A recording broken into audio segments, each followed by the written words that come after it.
This is the Book Deal podcast, where you will discover the inspiring stories behind your favourite books. We interview seasoned and debut authors, as well as publishing industry professionals, to bring you the best tips and advice on how to get that elusive book deal. So no matter what stage of writing you're at, we've got you covered. I'm Tina Strawn. I'm Madeleine Cleary. And I'm Natasha Rye. And join us as we pull back the curtain of published authors. One deal at a time. The Book Deal podcast acknowledges the traditional owners of the land and waters which it's recorded on, and pays respect to their elders past, present and emerging.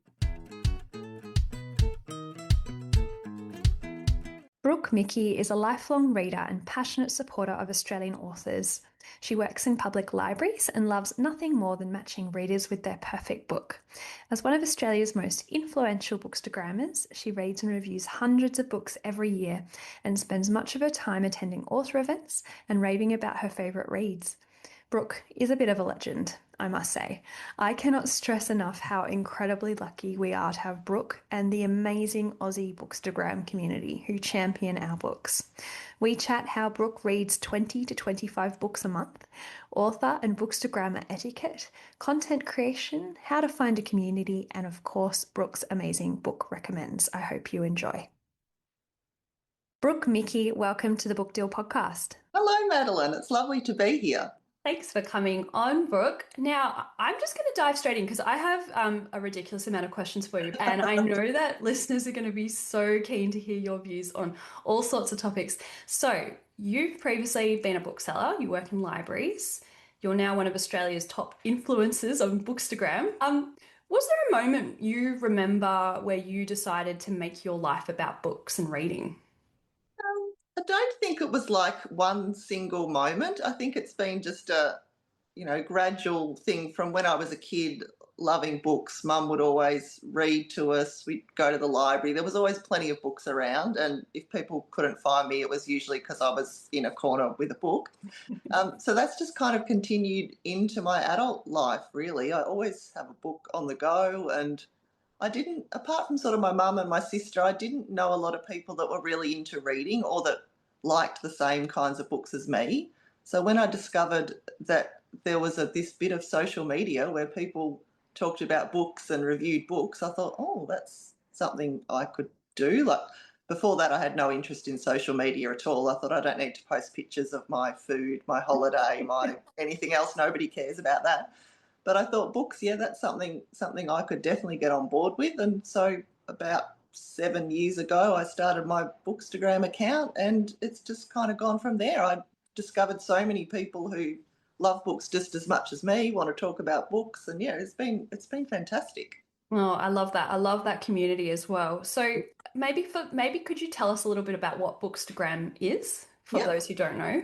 Yeah, so Instagram, the social media platform, like, people post all sorts of different things on there, but Bookstagram is where people basically are posting about, the books they've read. They might write reviews, or they might, do funny reels with their books, or, just show the books that they're currently reading. And yeah, it's a nice little community where people are really supportive, and, you get lots of book recommendations. So your to-be read pile grows to ridiculous heights. But yeah, it's a lot of fun.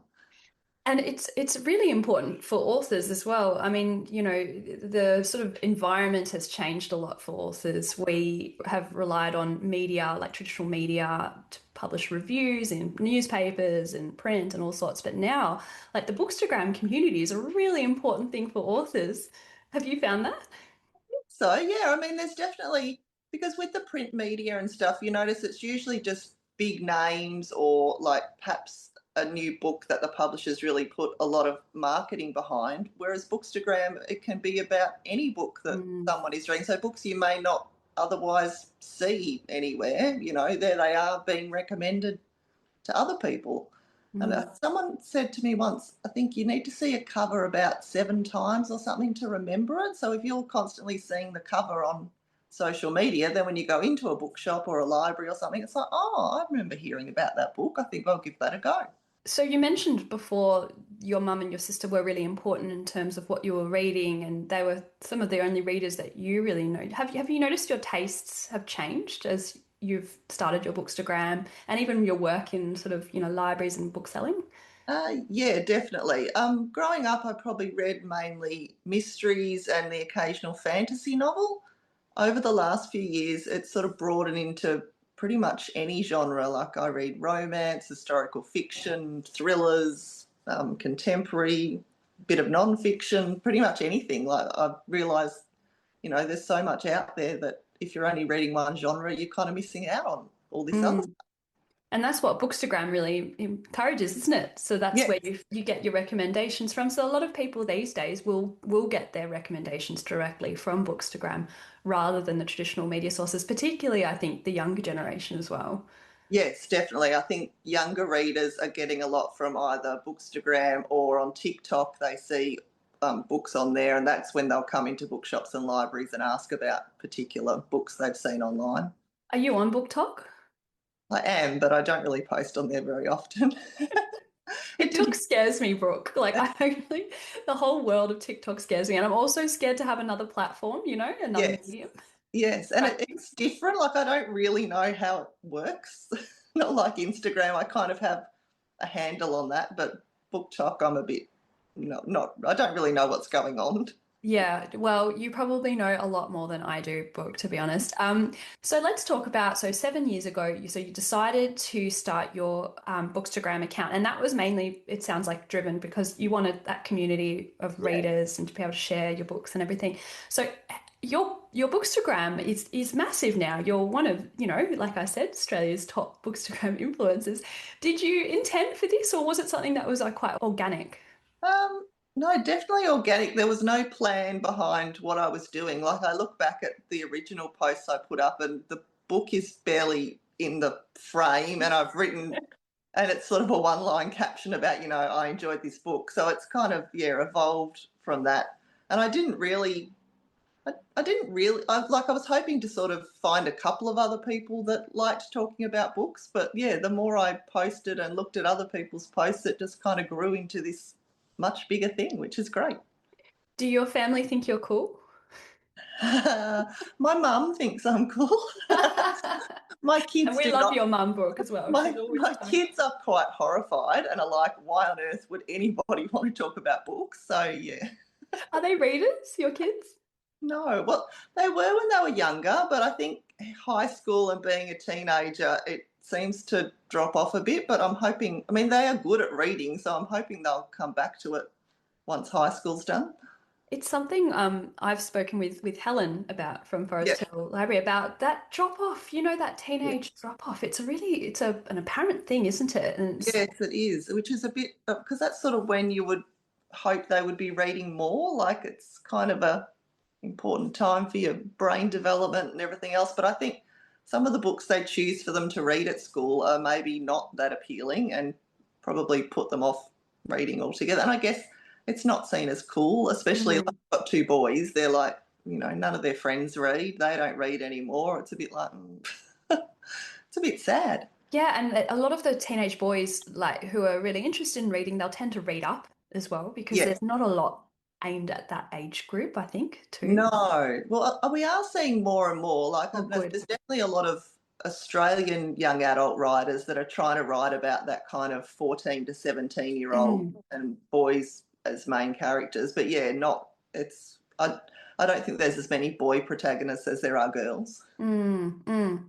Yeah, so if any publishers, agents are listening, Brooks kids, we've got to get some more books for them. Yes, please. Books with teenage boys, just, being teenage boys would be great. Okay, all right, we'll put it on the wish list. Yeah. Now, Brooke, I read somewhere, and you can correct me if I'm wrong, do you read approximately 20 to 25 books per month? Yeah, something like that. How do you manage it? I'm a pretty fast reader and I love audiobooks as well. So I'll always have an audiobook on the go while I'm in the car or, doing chores around the house. So yeah, that tends to get me through a lot more books than if I just had to find the time to sit down and read them. Because that's almost a book a day. Yes. Oh, that's amazing. What's your proportion, like audio to print? Um, this month I think it's probably been about half. And Okay. sometimes I'll sort of, I'll be reading the same book so, at night I might sit down and read the print version, and during the day I'll be listening to the audio. So I sort of get a bit of both from the same book, which is good actually, because then you kind of hear those audio voices in your head while reading the book. Have you found since starting your social media that your attention and focus has slipped and the reading has fallen to the wayside? Because that's what I mean, that's been my experience. It's been really hard I have to now delete all my social media apps so that I can focus. Yeah, it definitely is a bit of an attention draw. I spend a lot more time on there than I would have in the beginning. And sometimes it's like, I am actually writing a book review or something like that. But other times it is just randomly scrolling, and yeah, it's not good. Do you have any strategies for protecting that time? No, but if anybody else does, I'd be happy to hear about them. I really have to try and be mindful and just catch myself and go, no, you've sat down to read a book. You don't need to be looking at social media right now. But Yes. it's very hard to resist. It is. And I don't think that, like, what I have learned is to forgive myself, because these social media companies, their sole aim is to keep you watching, isn't it? So exactly. That's how they get their money, through all the ads that pop up. And yeah, that's exactly it. It is addictive, and it's easy to do because when you're tired or whatever, you don't need to concentrate. You just scroll. Yeah. Doom scroll. Exactly. Yeah, Exactly.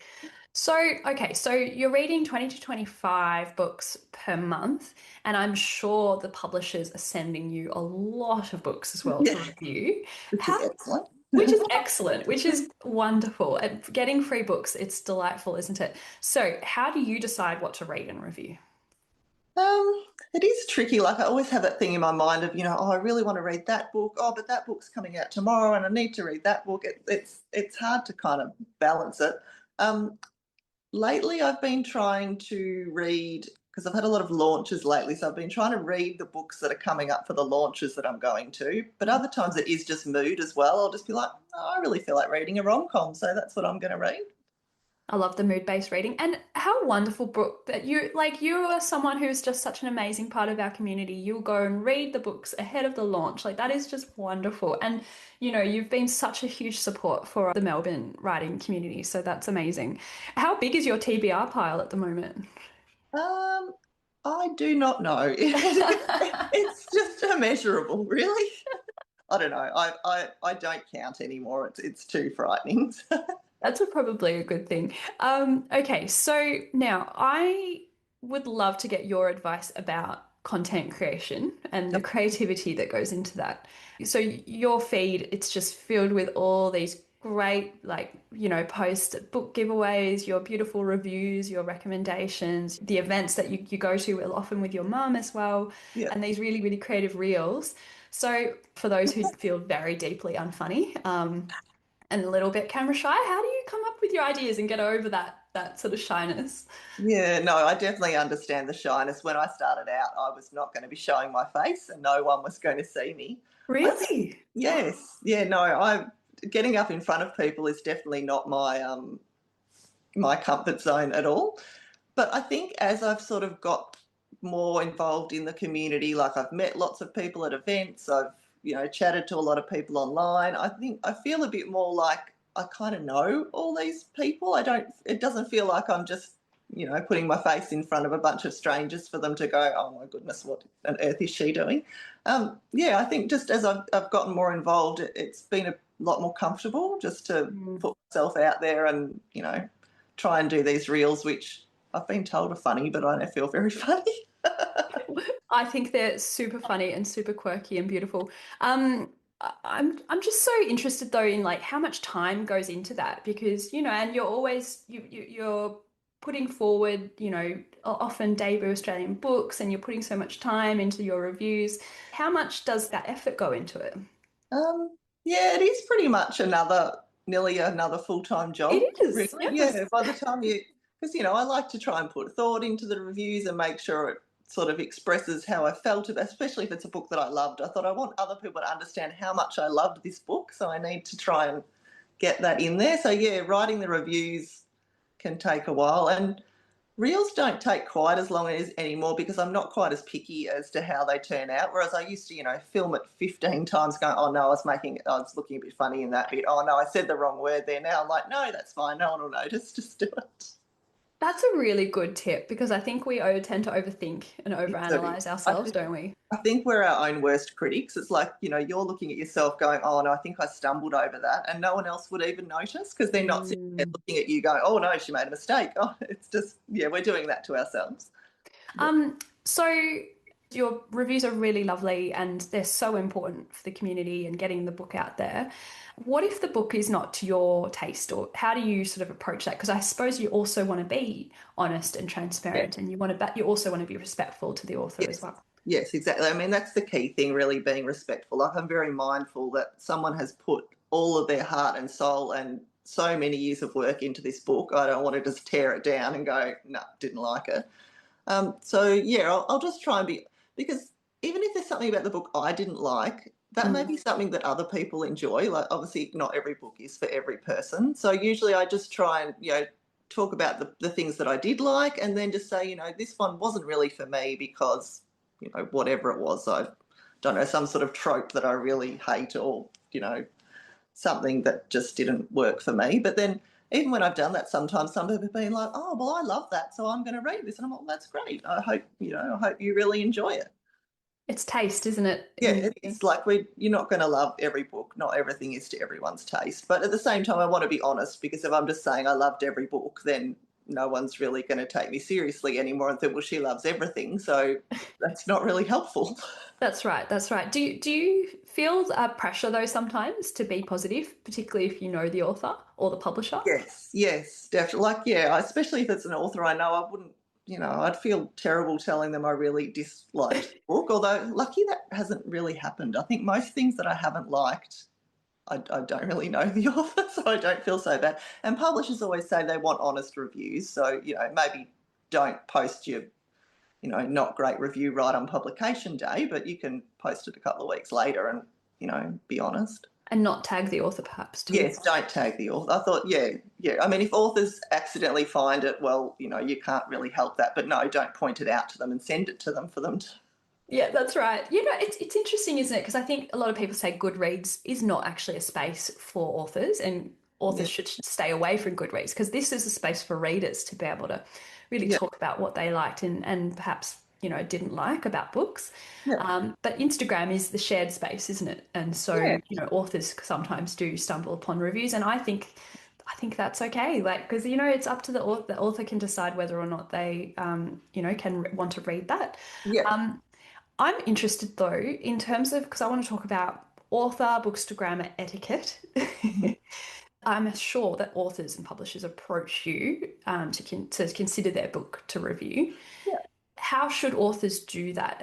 And is that something that you are happy to take on, or do you prefer it to be something more organic?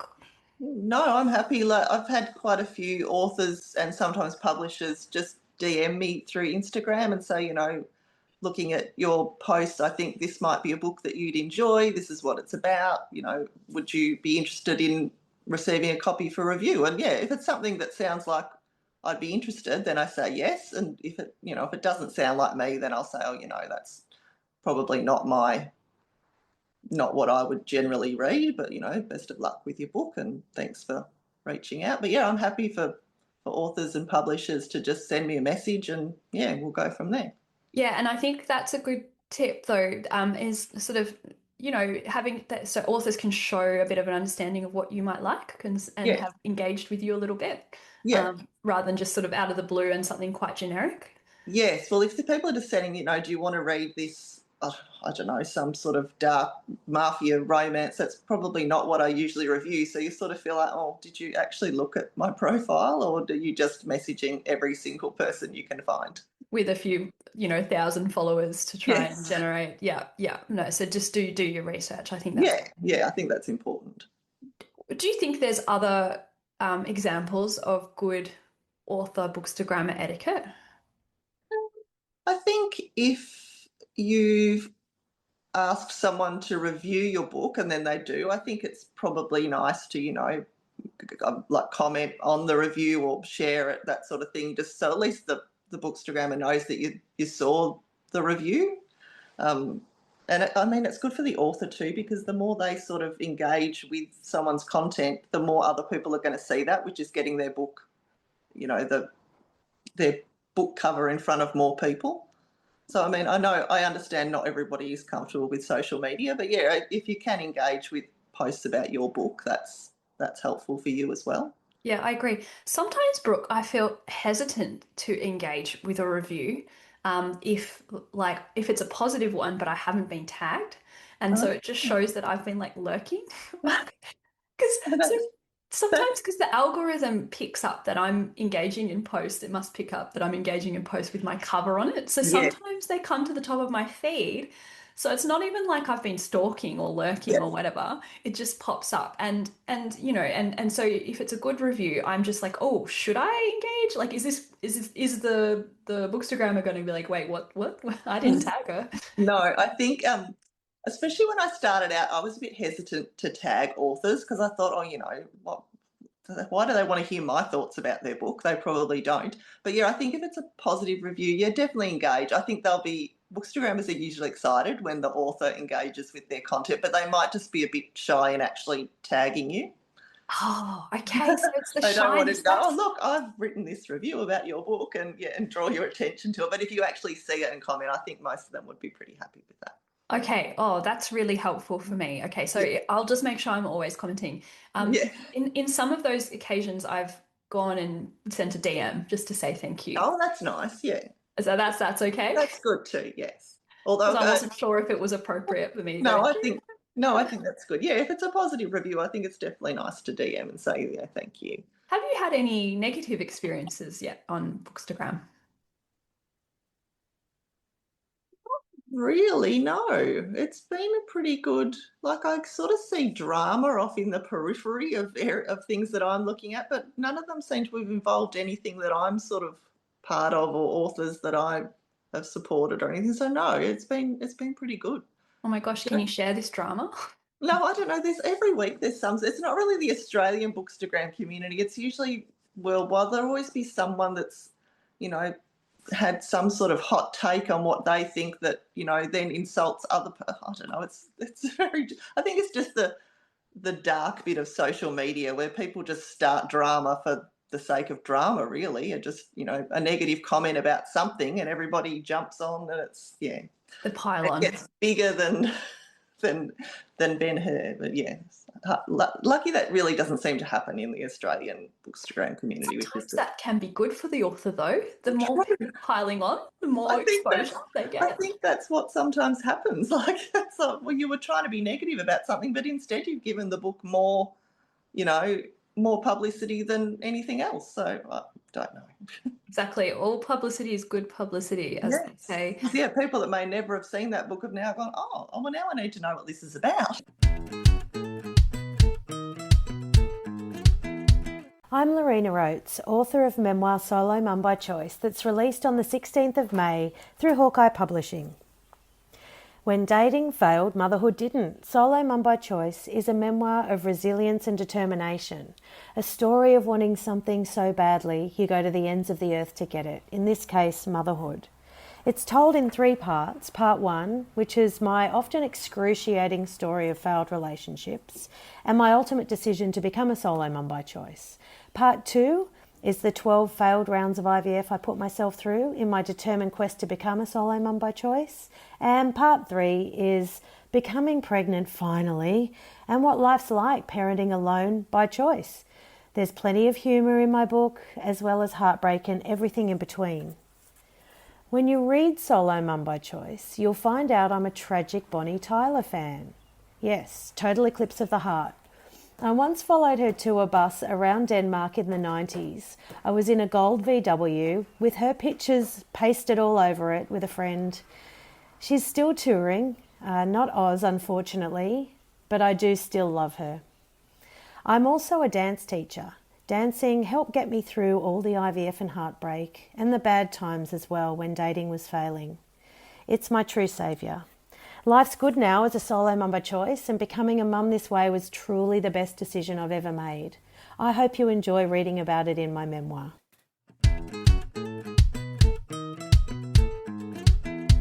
So I'm curious, Brooke. I've had quite a few requests come through either via my website or on Instagram from, Bookstagrammers, or I don't think they're Australian ones, but they sort of ask me if I'd like to collaborate. And it sounds to me like it's a paid kind of Uh, endorsement. So they'll yeah, read my book and review if I, sort of pay them for that. And yeah. I am fully supportive in people being paid for their time, and particularly creative industries. So I'm not saying that that's a bad thing. But I guess when sometimes they do feel a bit scammy though. Yes. When should we sort of engage as authors with bookstagrammers for these paid endorsements? Like what's appropriate, I suppose. In Australia, bookstagrammers don't generally get paid to review books. Like I don't think the book industry is big enough to support paying people for content. Like overseas, I think that's a lot more of the norm because, there's a lot bigger market, there's a lot more books being published. So yeah, in Australia, if someone was offering to review your book and be paid, I would be a bit wary because I'm not sure it's a genuine opportunity. I think a lot of those may just be scammers trying to get money. And I think as well in Australia, we know most bookstagrammers aren't being paid to review, so we trust their opinions a lot more. Whereas I feel that if you're being paid to review a book, then you feel like you really should be giving it a positive review. Like you wouldn't think an author would want to pay you to write something negative. So then it feels like that trust kind of part of the reviews goes out because you think, well, if the person's paid, how can I believe what they're saying? Yeah, it's a fair point. It's a fair point. It's amazing though that we've got this incredible Australian Bookstagram community of people like yourselves who, as you said, it's a full-time job doing these and reviewing, and you're doing it for the love of it, which is amazing. So Yeah. So I mean, it's just a lot of people who really love books, and we love championing books and authors. So yeah, I mean, it'd be lovely to be paid, but in Australia, that's not really how it works. I remember seeing a photo that you put up last year of the debut crew book, so for 2025, and you'd marked off pretty much most of them that you'd read, which is amazing. Your support of debut Australian writers has just been phenomenal. What's driven that?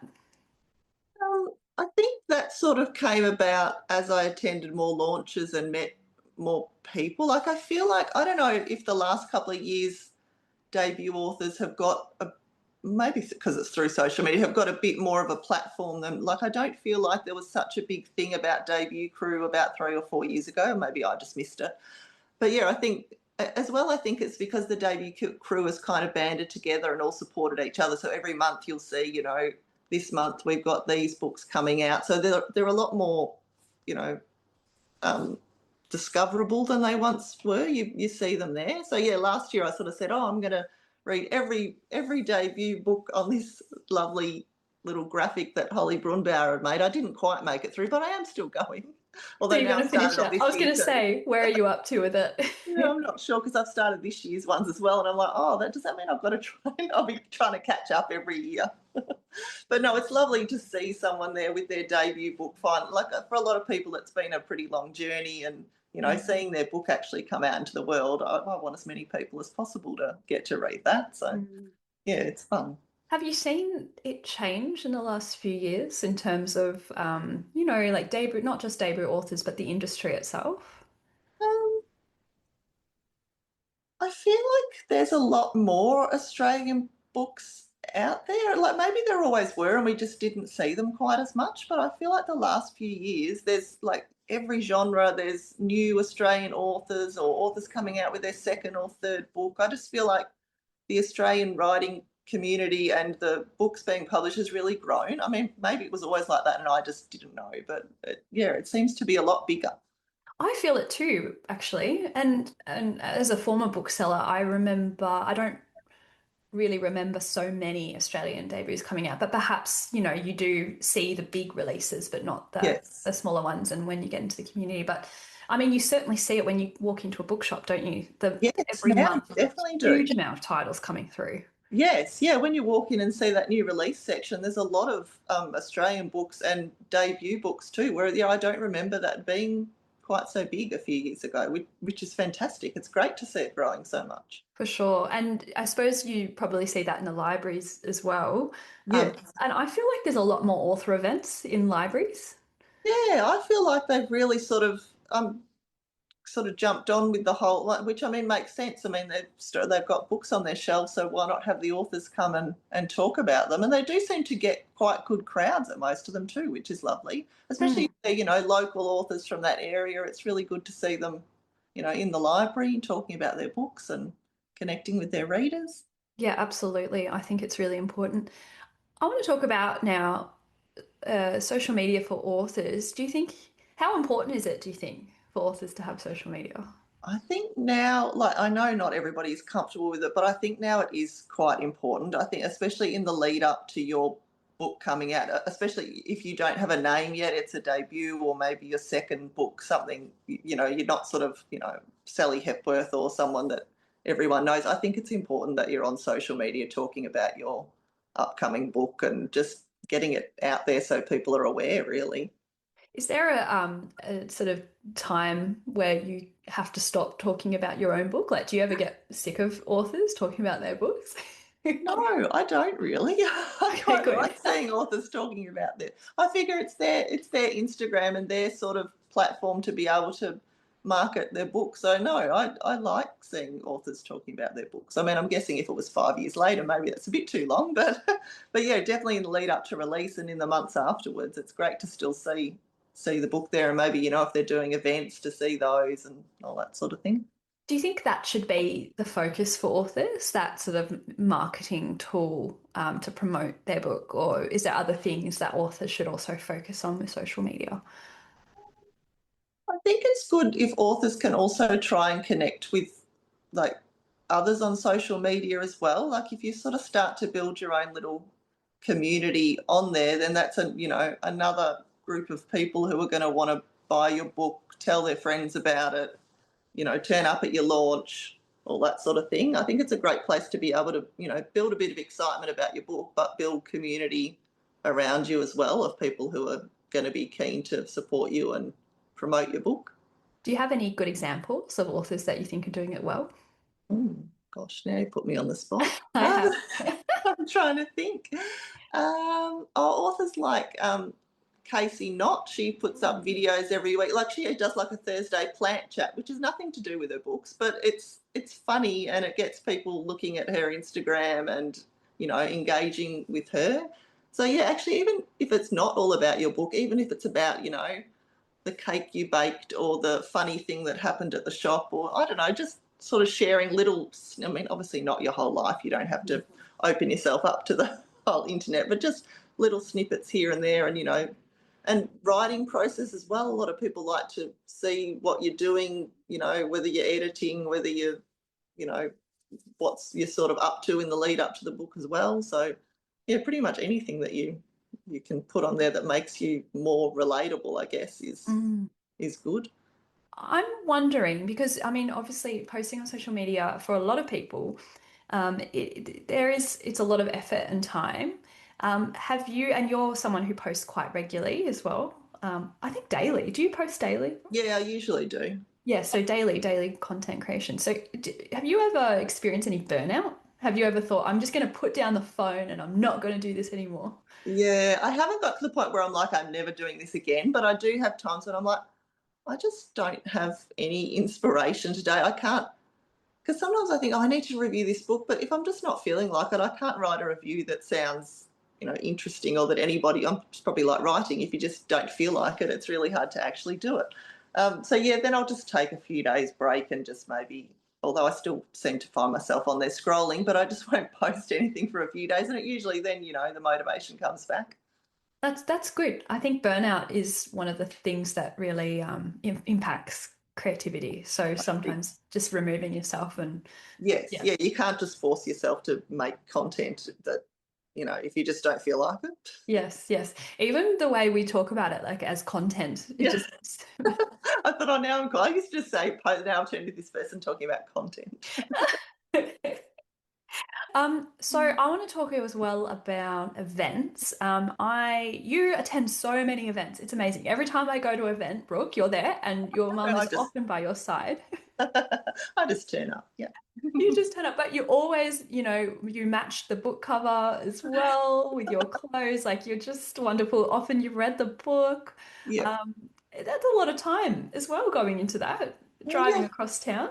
True, but it's fun. Like I love events, and I definitely do go further and further afield now than once it would have been just to my local area. Now I'm all over the place, but I just love seeing authors launch their books and all that support for this, new exciting thing for them. They're always such a good community event. You see other bookstagrammers, other authors. They're like a little party, really. Oh, well, I feel like you're like a fixture. Every time I look, I see you're right up the front. Up the front to get good photos. Good photos. You're like our number one hype lady, I think, Brooke. The hype girl, that's me. That's you, yeah. Can you give us any, you've attended so many events, so I think you've got authority just to talk about this, but can you tell us, have there been any standout events in your mind? I know there have been some great ones, but I just can't even think of them. But I think if you can get an in-conversation partner that you sort of are friends with and have a good rapport with, I think sitting up the front there, being in conversation, well, one, it's probably more comfortable for you when you sort of know the person, but it's so much better for the audience watching as well. Like they can really feel that you've got this great rapport and the conversation just flows about the book rather than just being a question and answer type thing. It's a really interesting conversation to watch. And you've facilitated some events now. I saw I got to do Laura McCluskey's launch. That was very exciting. How did you find that? I loved it because I'm not a get up in front of people and talk, but when I'm talking about someone else's book and getting to ask them the questions, that was a lot of fun. That was good. Oh, that's fantastic. No, I saw that, and unfortunately I couldn't make Laura's launch, but I was just so happy and excited that this is it feels like the next stage in your Bookstagram journey, Brooke. I've moved from that front row actually up to the front. That's right. Who was taking the photos that night? Helen took some photos and Reena was there. I had a few people taking photos. Oh, that's so good. Well, actually, I wanted to talk about the Bookstagram community. What's been the favourite part, and have you made some real life friendships from this?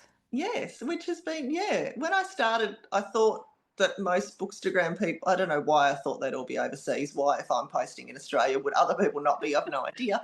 But then I started to meet people that actually lived in the local area, and eventually we kind of met up and had lunch and stuff. And I've made some really good friendships, like Helen from Forest Hill College Library and Reena, Indoor Girl, and a couple of others. It's been, it's really lovely.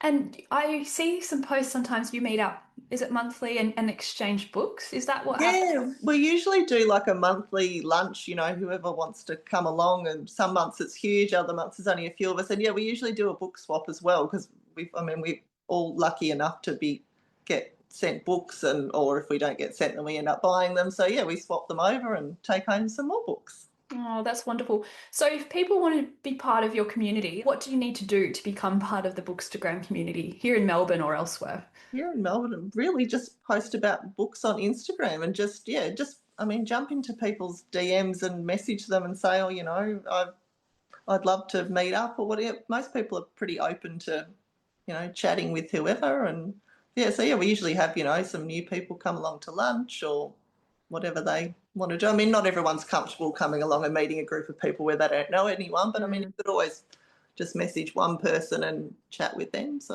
And book people are generally very lovely people as yes, well. And you've already sort of got that common interest that you know about, so it's not like just turning up somewhere to a room full of people you don't know and you've no idea what they like to do. Like you can always talk about books. So what are you reading at the moment, Brooke? I have just started a debut author book from Dr. Kerry Jewell, A Little Unwell. I've seen that. on Instagram. Yes, her launch is tonight. I was hoping to read it by tonight, but I don't think that's actually going to happen.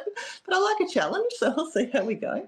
But yeah, I haven't read much yet, so I can't really tell you much about it. Before that, I just finished Casey Knott's 5 Stages of Grace, which was just beautiful. I saw her launch was yesterday, but I've got this kind of virus thing, so I wasn't able to come. Did you go? I did go. There were so many people. It was fantastic. She had, bookstagrammers, lots of authors, friends she'd known since she was a kid. It was really lovely. Oh, how wonderful. That's so lovely.